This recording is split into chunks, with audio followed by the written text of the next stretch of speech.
Amém. Que bom te ver de volta. Avançamos aqui para o capítulo de número 8. Por isso eu quero te convidar a abrir a sua Bíblia comigo. Vamos ler a Bíblia juntos? Agora, pois, já não existe nenhuma condenação para os que estão em Cristo Jesus, porque a lei do Espírito da vida em Cristo Jesus livrou você da lei do pecado e da morte. Porque aquilo que a lei não podia fazer por causa da fraqueza da carne, isso Deus fez, enviando a seu próprio Filho em semelhança de carne pecaminosa e no que diz respeito ao pecado. E assim Deus condenou o pecado na carne, a fim de que a exigência da lei se cumprisse em nós, para que não vivemos segundo a carne, mas segundo o Espírito. Os que vivem segundo a carne se inclinam para as coisas da carne, mas os que vivem segundo o Espírito se inclinam para as coisas do Espírito.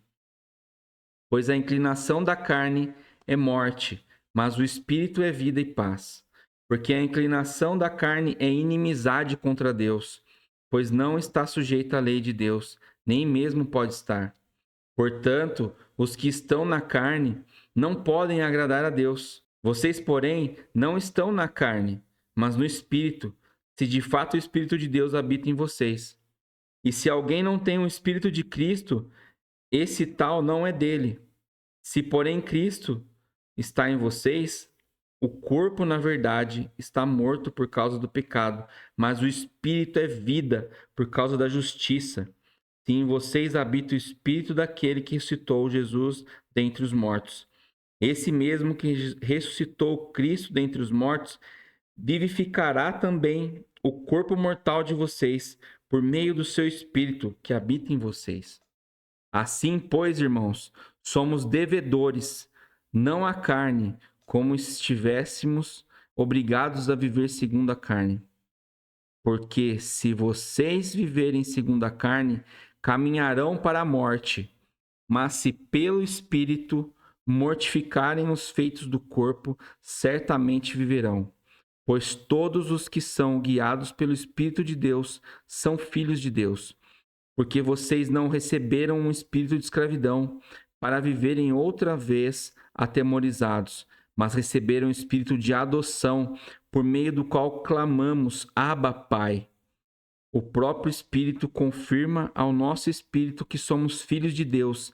E se somos filhos, somos também herdeiros, herdeiros de Deus e co-herdeiros com Cristo, se com ele sofremos, para que também com ele sejamos glorificados.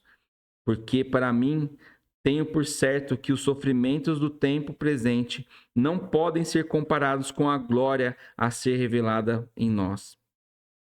A ardente expectativa da criação aguarda a revelação dos filhos de Deus, pois a criação está sujeita à vaidade, não por sua própria vontade, mas por causa daqueles que a sujeitou, na esperança de que a própria criação será libertada do cativeiro da corrupção, para que a liberdade da glória dos filhos de Deus, porque sabemos que toda a criação, a um só tempo, geme e suporta angústias até agora, e não somente ela, mas também nós, que temos as primícias do Espírito, igualmente gememos em nosso íntimo, aguardando a adoção de filhos e a redenção do nosso corpo, porque na esperança fomos salvos. Ora, esperança que se vê não é esperança, pois quem espera o que está vendo?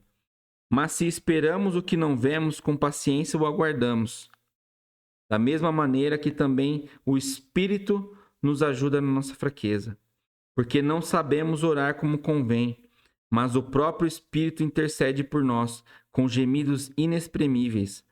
E aquele que sonda os corações sabe qual é a mente do Espírito, porque intercede pelos santos de acordo com a vontade de Deus. Sabemos que todas as coisas cooperam para o bem daqueles que amam a Deus, daqueles que são chamados segundo o seu próprio propósito. Pois aqueles que Deus de antemão conheceu, ele também predestinou para serem conformes à imagem do seu Filho, a fim de que ele seja o primogênito entre muitos irmãos. E aos que predestinou, a esses também chamou, e aos que chamou, a esses também justificou, e aos que justificou, a estes também glorificou. E diremos então, à vista dessas coisas, se Deus é por nós, quem será contra nós? Aquele que não poupou o seu próprio filho, mas por todos nós o entregou, será que não nos dará graciosamente com ele todas as coisas? Quem intentará acusação contra os eleitos de Deus? É Deus quem os justifica. Quem os condenará? É Cristo Jesus quem morreu, ou melhor, quem ressuscitou, o qual está à direita de Deus e também intercede por nós. Quem nos separará do amor de Cristo?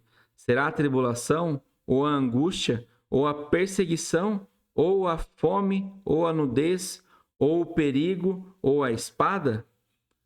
Como está escrito: por amor de ti, somos entregues à morte continuamente, fomos considerados como ovelhas para o matadouro. Em todas estas coisas, porém, somos mais que vencedores, por meio daquele que nos amou. Porque eu estou bem certo de que nem a morte, nem a vida, nem os anjos, nem os principados, nem as coisas do presente, nem do porvir, nem os poderes, nem a altura, nem a profundidade, nem qualquer outra criatura poderá nos separar do amor de Deus, que está em Cristo Jesus, nosso Senhor. Uau! Que capítulo, hein? Um capítulo extenso, com várias diretrizes, várias situações, mas o principal ponto aqui é a questão da vida no Espírito. A partir do momento que nós aceitamos Jesus, o Espírito de Deus, o Espírito Santo, habita em nós. E se nós deixamos com que esse Espírito esteja dentro de nós, nós vamos cada vez mais evoluir em relacionamento com Deus. E é isso que Deus espera de nós. Um relacionamento profundo. Não é raso, é profundo. Um relacionamento que vai ser de entrega, mas que é, como eu já disse, o galardão que virá depois é imenso. Tem muita coisa aqui, muita situação. Peço que você medite nesses versículos aqui no dia de hoje. Você faça sua leitura, pensando em cada um dos pontos que estão aqui elencados. Nós temos aquele versículo famoso aqui, o 8:28, né? Sabemos que todas as coisas cooperam para o bem daqueles que amam a Jesus. Amam a Deus, né? Desculpa. Então, fiquemos atentos. As coisas cooperam para o bem daqueles que amam a Deus e daqueles que são chamados segundo o seu propósito. Não se esqueça disso. Deus não vai te entregar nada de graça.